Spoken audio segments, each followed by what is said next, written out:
ನಮಸ್ತೆ ಫ್ರೆಂಡ್ಸ್, ಇವತ್ತು ನಾವು ಕೇರಳದ ಫೇಮಸ್ ರೆಸಿಪಿ ಅವಿಯಲ್ ಮಾಡುವ. ಇದು ತುಂಬ ಟೇಸ್ಟಿಯಾಗಿರ್ತದೆ ಮತ್ತು ಇದು ತುಂಬ ಆರೋಗ್ಯಕರವಾದ. ಕೇರಳದಲ್ಲಿ ಹಬ್ಬದ ಊಟಕ್ಕಂತೂ ಇದು ಮಾಡಲೇಬೇಕಾದಂತಹ ರೆಸಿಪಿ. ಇದು ತರಕಾರಿಗಳನ್ನು ಯೂಸ್ ಮಾಡಿ ಮಾಡುವಂತಹ ಪದಾರ್ಥ. ನಾನು ಕೇರಳದಲ್ಲಿ ಮಾಮೂಲಾಗಿ ಅವರು ಯೂಸ್ ಮಾಡುವಂತಹ ಕೆಲವು ತರಕಾರಿಗಳನ್ನು ತಗೊಂಡಿದ್ದೇನೆ. ಈಗ ನಾನಿಲ್ಲಿ 1 ಕಪ್ನಷ್ಟು ಸುವರ್ಣಗಡ್ಡೆ ತಗೊಂಡಿದ್ದೇನೆ, 1 ಕಪ್ನಷ್ಟು ನುಗ್ಗೆಕಾಯಿ, 1 ಕಪ್ನಷ್ಟು ಬಾಳೆಕಾಯಿ, 1 ಕಪ್ನಷ್ಟು ಕ್ಯಾರೆಟ್, 1 ಕಪ್ನಷ್ಟು ಅಳಸಂಡೆ, 1 ಕಪ್ನಷ್ಟು ಕುಂಬಳಕಾಯಿ, 1 ಕಪ್ನಷ್ಟು ಸೌತೆಕಾಯಿ, 1 ಕಪ್ನಷ್ಟು ಬದನೆ ತಗೊಂಡಿದ್ದೇನೆ.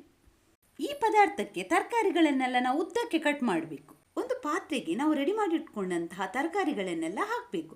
ಅದಕ್ಕೆ ಒಂದು 20 ಕರಿಬೇವಿನ ಎಲೆ ಸೇರಿಸಬೇಕು ಮತ್ತು 1 ಚಮಚದಷ್ಟು ಅರಿಶಿನ, 1.5 ಚಮಚದಷ್ಟು ಉಪ್ಪು ಸೇರಿಸಿ, 1 ಚಮಚದಷ್ಟು ತೆಂಗಿನ ಎಣ್ಣೆ ಸೇರಿಸಿ ನಾವು ಚೆನ್ನಾಗಿ ಮಿಕ್ಸ್ ಮಾಡಬೇಕು.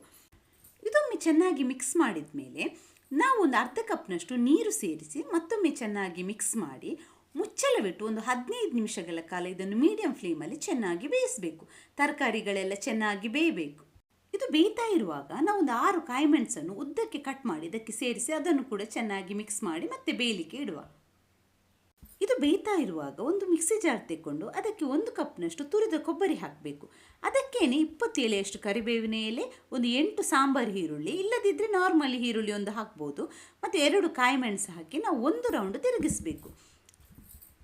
ಅದಕ್ಕೇನೆ ಒಂದು ಅರ್ಧ ಚಮಚದಷ್ಟು ಜೀರಿಗೆ ಸೇರಿಸಿ ಮತ್ತೊಮ್ಮೆ ಅದನ್ನು 1 ರೌಂಡ್ ತಿರುಗಿಸಬೇಕು. ಇದು ತುಂಬ ಮೃದುವಾಗಿ ರುಬ್ಬಾರ್ದು, ಸ್ವಲ್ಪ ತರಿತರಿಯಾಗಿ ಇರಬೇಕು. ಈಗ ತರಕಾರಿ ಎಲ್ಲ ಚೆನ್ನಾಗಿ ಬೆಂದು ರೆಡಿಯಾಗಿದೆ. ಈಗ ನಾವು ರೆಡಿ ಮಾಡಿಟ್ಕೊಂಡಂತಹ ಮಸಾಲೆಯನ್ನು ಕೂಡ ಅದಕ್ಕೆ ಸೇರಿಸುವ. ಮತ್ತು ಒಂದು ಅರ್ಧ ಕಪ್ನಷ್ಟು ಮೊಸರನ್ನು ಕೂಡ ನಾವು ಇದಕ್ಕೆ ಸೇರಿಸಬೇಕು.